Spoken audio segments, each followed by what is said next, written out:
You thought it was over. Ha. Hello. Welcome to my show, A Spoonful of Water Helps the Crack Cocaine Go Down, in which I, Audrey Gotham, your host, review and discuss the play Water by the Spoonful by Chiara Alegria-Odez. I hope I pronounced that right, parce que je parle français. Pas espagnol. Little bit about the playwright. She wrote this book, which is the script, for In the Heights, and received a Tony Award from it, and became a Pulitzer Prize finalist. I don't know if you know anything about In the Heights, but Lin-Manuel Miranda, aka Alexander Hamilton, wrote the music for it.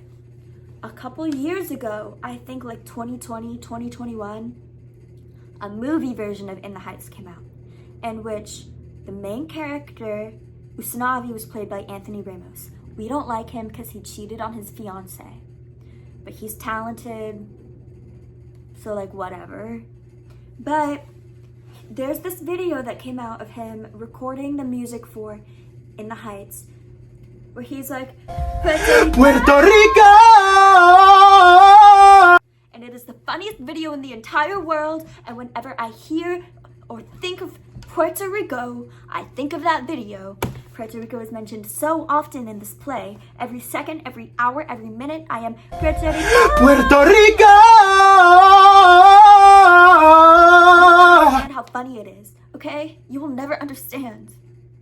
Unless you do, then like, cool. So, this play did an amazing job of already having a character description for me to use. So I don't have to do as big of a job as I usually do. Yay! But I'm still gonna have my little comments, okay? So, MC main character Elliot Ortiz, he is an Iraq veteran and he has a little limp because of it. He works at Subway. Woohoo! And is also an occasional model slash actor. He was actually in, I think, a Crest commercial. So I think that means that every actor that plays Elliot has to have perfect teeth. You know, my dentist says I have nice teeth, so maybe I should become a tooth model like him. So his birth mom is Odessa. Keep that in mind. Put a pin in that. But he was raised by Odessa's sister, Ginny, because Odessa abandoned him, basically. He's Puerto Rican. Puerto Rico! Puerto Rico! And he's 24 years old. His cousin, Yasmin, she is an adjunct professor in music, which is she's a part-time music professor. She's Odessa's niece, Elliot's cousin. She's also Puerto Rican. Puerto Rico! Puerto Rico! And she's 29. Now, this crazy meta stuff happens where Yaz and Elliot, they are in real life. They are IRL in real life. Then there is the meta online verse, which is of this recovery chat room of crack cocaine addicts. Hence why I said a spoonful of water helps the crack cocaine go down. So keep that in mind. The next few characters, it's not their actual names, it's their usernames, okay? So Hakumam is Odessa Ortiz. She's the founder of www.recoverytogether.com, which is a chat room for crack cocaine addicts. She works odd janitorial jobs. It says lives one notch above squalor. Sis is not the richest person in the world. Sis is a little bit not doing so well. And she's 39 years old. Let's do some math real quickly. 39 Odessa minus 24 Elliot equals 15. Odessa was 15 when she had Elliot. I myself am 17. If I magically became the Virgin Mary and gave birth and was pregnant, I don't know what I'd do. Louisiana banned abortion. Like, So I don't know how Odessa survived that, but good for you. I mean, I don't blame her for going on crack cocaine if you were 15 years old and pregnant. Like, had a baby. Like, That's crazy. Next we have Fountainhead, aka John. Typical finance bro. Think of American Psycho, those guys who did crack cocaine in the bathrooms and were exchanging business cards and were very weird about it. I asked my dad, who also has business cards, if they do that IRL, and he said no, but I think he's lying. He is a computer programmer and entrepreneur. Lives on Philadelphia's main line, white and 41. He is he's an interesting specimen because he's like, no, I don't, he's kind of in denial basically because he's like, I don't want to tell my wife, which we find out is because he cheated on his wife with his first ever drug dealer. John, come on. Was the crack cocaine that good that you had to, you're a drug dealer? I don't think so. The crack cocaine is never that good, okay?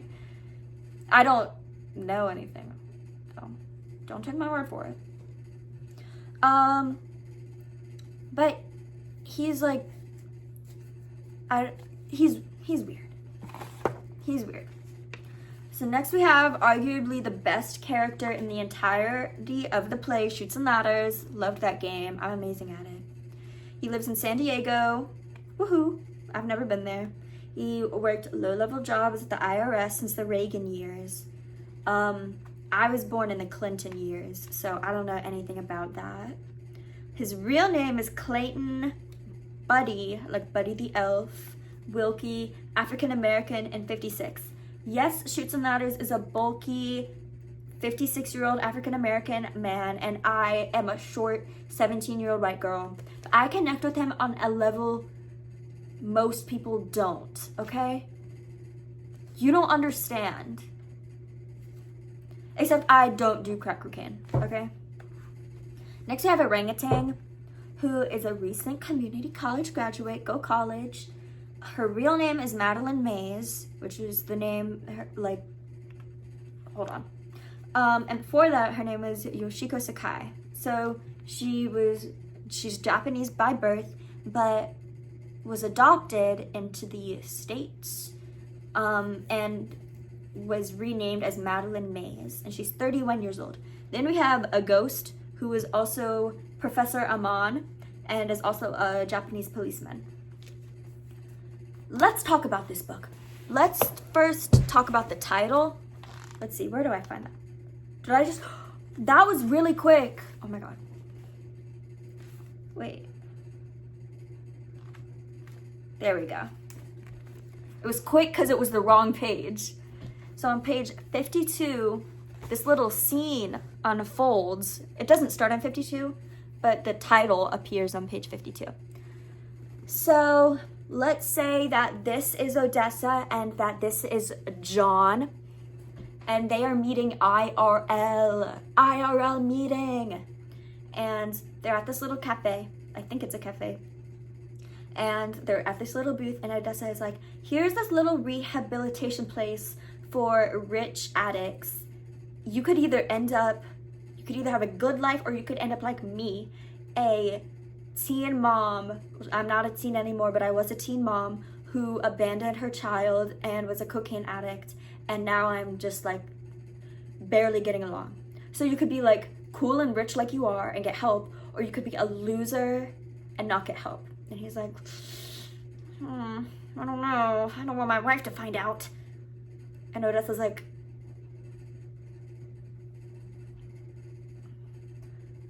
oh, whatever.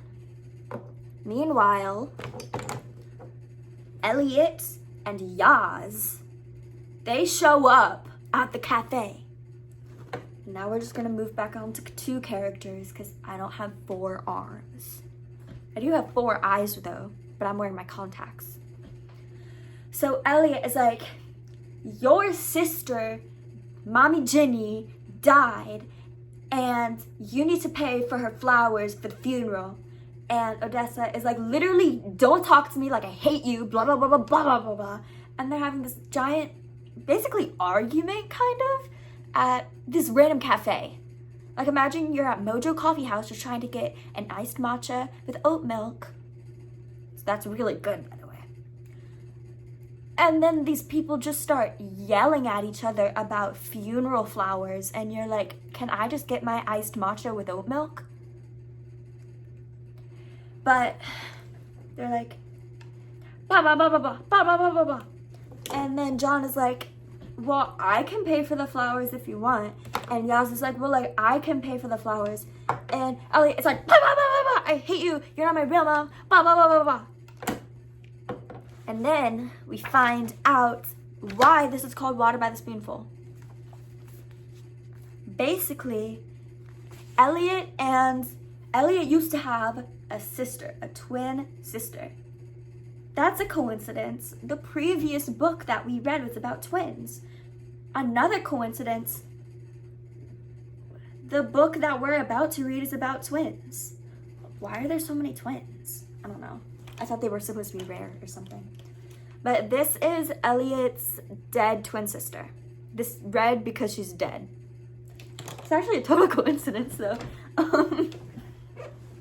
So basically they were sick and not Jasmine. Odessa was supposed to give them a spoonful of water each every 5 minutes. And Elliot says, I remember thinking, wow, this is it. Family time, quality time, just the three of us, because it was gentle. And the way you said opened up, I opened my mouth. You put that little spoonful of water in my mouth, that little bit of relief. And then I watched you do the same thing to my little sister. And I remember thinking, like, being like, wow, I love you, Mom. My mom is all right. And turns out, Odessa couldn't even do that, okay? Because she was busy doing crack cocaine. And then, sister, she died. She died because Odessa was doing crack cocaine. And, Elliot, this is all on page 52, okay? So then, okay, quote, female infant approximately 2 years, pamper and tear ducts dry, likely cause of death dehydration, because when you dehydrate, you can't form a single tear. Her name is Mary Lou. But, yeah, she cried so much that, like, she dehydrated, and also she was sick, and she died, and Odessa, like, is estranged. And so Odessa was like, I'll give you my laptop. Get out of my sight. The laptop was this old, chunky laptop that probably had a fan in it because it burned so much. It overheated so much. But that laptop was where Odessa would have her, cocaine, rehabilitation website. Basically, the only thing keeping Odessa sober was that laptop, and Elliot took it. And at that point, we don't know if he knew, but we just found out, actually today, but, last page, 91, Elliot says, I wanted Mommy Odessa to relapse, Yaz. I wanted her to pick up that needle. I knew precisely what to do, what buttons to push. I engineered that shit. I might as well have pushed the thing into her vein because I thought, why would God take the good one? Yo, take the bad mom instead. I was like, why wouldn't you take the fucking bad mom? So he justifies taking the laptop to pay for the flowers for Mommy Ginny's funeral by saying, like, why did you take the good mom? Like, the good one I had. Why didn't you take Odessa?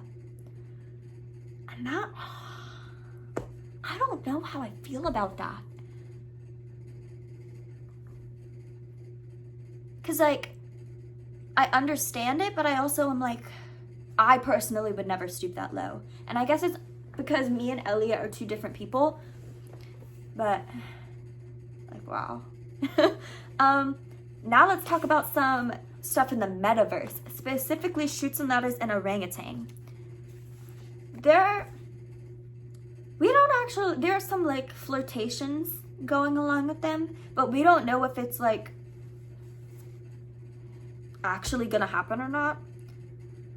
Because Shoots and Ladders stays sober by having this boring... I don't know why I'm censoring myself. You know, I'm just like Haiku Mom. censoring myself. Wow. And then I like cursed while reading this, so like, I don't know. Sorry, Haiku Mom. But Chutes and Ladders and Orangutan, they knew each other for like 3 years only through this website. They never even knew each other's names or what they looked like or whatever. Just their usernames and like their deepest, darkest secrets. That's it. But actually, Orangutan, Madeline Mays, I don't remember her Japanese name. She went offline for like months. Because she had this like epiphany and moved to Japan to be like more about her culture. Put a pin in that. We're gonna talk about culture. So she stays sober by doing, she just does. She's chilling in Japan. And because she wants to find her birth parents. She wants to find, she needs to figure out who she is, basically. And so she would always be like, Chutes and Ladders, like, come to Japan, blah, blah, blah. And Chutes and Ladders, like, I don't have any money. I need my boring life. And they went to arguments about it, about like friendship and blah, blah, blah. And then Chutes and Ladders, Buddy, Clayton, he actually went to Japan. And it was so adorable and so cute. And I was like, oh, I loved reading for Chutes and Ladders. That was my favorite thing in the world. Now putting that pen out about culture. Culture is talked about a lot in this book, not just because like Mommy Jenny was from Puerto Rico and Yaz and Puerto Rico. Had to do that one more time. But they also talk about being disconnected from their culture and about how like, yeah, they're disconnected from their culture. And sometimes it makes them like, their culture like, I guess you could say grosses them out. I don't think that's the exact word to use, but they talk about being like estranged from their culture through like growing up and witnessing things and yada yada yada. And I guess I can agree with that. I mean, like, my mom's side is Cajun, and Cajun is like a dying ethnicity. So my mom was able to experience a bunch of things growing up in the city and not the Cajun country. Like, I don't feel connected to my culture, but like, I guess it can be different for each person. I really enjoyed the writing, the way, Kiara, please don't kill me. I really like the way she wrote it. She wrote the characters in a very modern way, and also when they would talk about their culture and stuff, they would talk in a more like, I guess, slang-ified way. That's not the right terminology, but they'd be more comfortable. And like, I know that if I'm talking with like people, like my cousins from the Midwest, say I have an accent, but I don't hear one. I think it comes with, if you're talking about certain things, you get an accent. Like, I know if I'm talking about New Orleans, like, I can end up with a little bit of an accent. Or if I'm talking in French for a really, really long time, it takes a while for me to get my normal accent back because I'm just talking in French so much. And I think that's also what Kiara wanted to do, or the way she executed it was really nicely. I also really enjoyed the way she portrayed Odessa's death, her overdose, with the spoonfuls of water. Spoonfuls of water!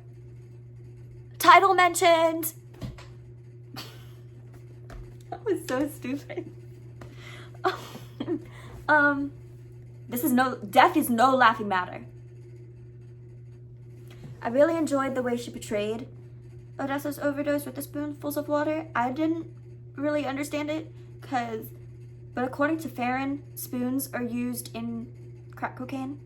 Once again, I've not dabbled in the arts of crack cocaine, so I'll take her word for it. But also with John / Fountainhead tending to Odessa as a way to like I guess, I don't want to say redeem himself, but as a way to sort of not combat, accept, work on his addiction, and realizing that he doesn't want to end up like Odessa, so he'll care for her. And he did end up telling his wife, kind of. He called her, he was like, hey queen, go onto my laptop and go to this one bookmark. Here's my username and password, and I want you to go through everything. Okay, bye, love you. That's actually exactly what he said, too. But when we first met John, and he was like, yeah, I'm super rich, and like, I love my wife, and like, she's really hot, and like, I'm also super rich, and blah, blah, blah. I was like, this guy's, I don't like him. And he still kind of gets on my nerves, but honestly, like, I'm not surprised. He's a white guy who is in finance and is an entrepreneur.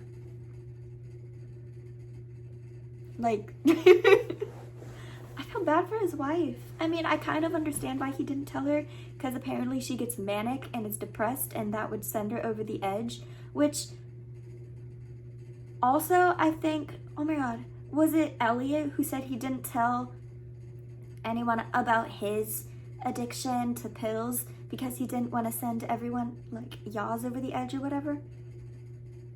God, am I going crazy? It was something like that.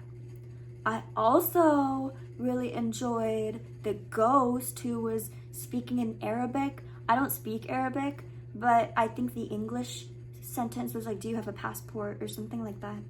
And it was haunting him, because PTSD, shell shock, he was in Iraq. I really enjoyed that, because you don't just get over fighting in a war. I mean, if I had to shoot someone, God, like, I don't even know. But I really enjoyed the use of the ghost, and how we later figure out it was the first person that Elliot killed, and it was because the ghost was trying to like mug him or something like that. I really enjoyed that. Why am I so low? Oh my goodness. God. I really enjoyed this play. 4 out of 5. I don't give anything a 5 out of 5 because nothing is that perfect. But I really like this, and I can't wait to go on YouTube and look up an illegally filmed version of this play and watch it.